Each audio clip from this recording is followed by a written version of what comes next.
thought about doing some like really elaborate like opening thing where I tried to swing on a chandelier, but I did one attempt at that just for a practice run and almost broke my wrist, so...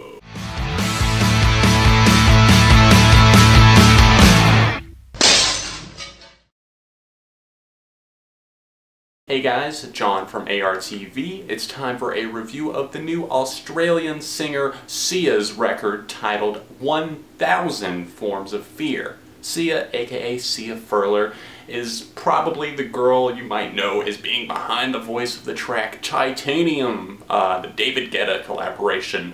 She did a couple of collaborations with him and I was kind of meh on those.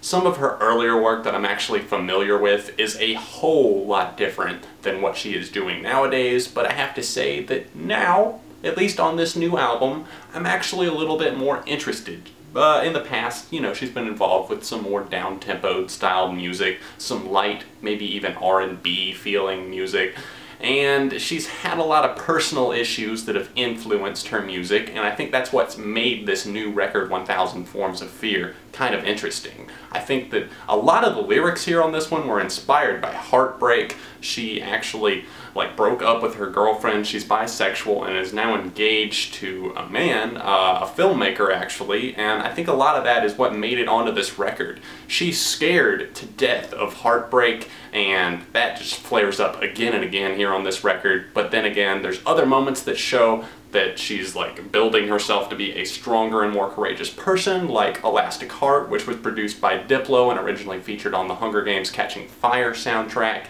I just think that this is a very conflicted soul writing from kind of a desperate, at times, place, and I think that that's a cool thing to see. Sia likes to stay out of the spotlight and does not really do interviews. She's on a major label, but at the same time, you're not going to see her doing press. You might notice that at television performances, she might be off in the corner while someone else is kind of performing. The video for her single, Chandelier, actually features Maddie, a girl from the show Dance Moms on television, and it's actually a pretty cool jumping off point for this record. Chandelier is a very, very smart but still kind of fun but sincere and heartfelt pop song, and that's something that's missing from a lot of the pop world today. This song, as well as a lot of this record, is actually just very well written, although a lot of the songs do get a little bit monotonous just because they're rehashing the same thoughts and feelings over and over again. You're going to notice that a lot of the tracks deal with relationships. Like I was saying, Big Girls Cry is one that gets extremely repetitive. I really don't like Sia's vocals on that one at all. They just really start to grate on me, and the repetitiveness is a factor that comes into other songs as well. I think the track Cellophane is another one that kind of falls into that, and even songs like Fair Game. Those just feel a little bit out of my element and something that I'm not so interested in, and I think that Sia herself does a lot better on so many of the other tracks. Chandelier, like I said, great jumping off point for this record. Definitely understand why that was the first single for this record. And Elastic Heart is another one that I could definitely see getting popular just because of the way it was produced. Diplo has this very electro fusion thing going on, mixed with kind of some pop elements and a little bit of a vocal sample going on in the background.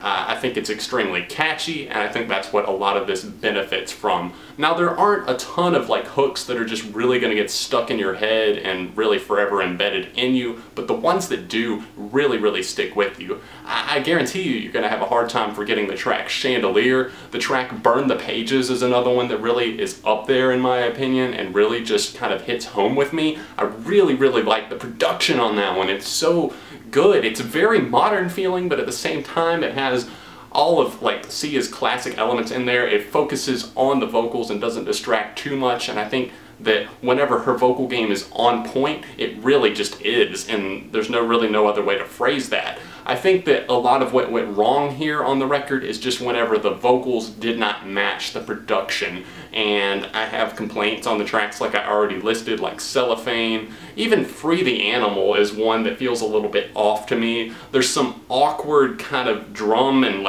everything else, and the keys start clashing together and it just sounds really weird and messed up. There is one track that really, really reels it in for me and really does it for me and sends the album off on a perfect note. It's called Dressed in Black. This track is definitely incredible, probably my favorite track on this record besides Chandelier. I love the fact that Dressed in Black feels kind of dark and sinister. It's got these twinkling keys in the background that are just played perfectly, and mixed with Sia's vocals, it just sounds phenomenal. I guarantee you that if you're a fan of any of Sia's work, you're really going to love this track and how it sends off this record. Like I said, those keys kind of sprinkled around on that track, mixed with that synth line that is just there. It's perfect. It works in every possible way.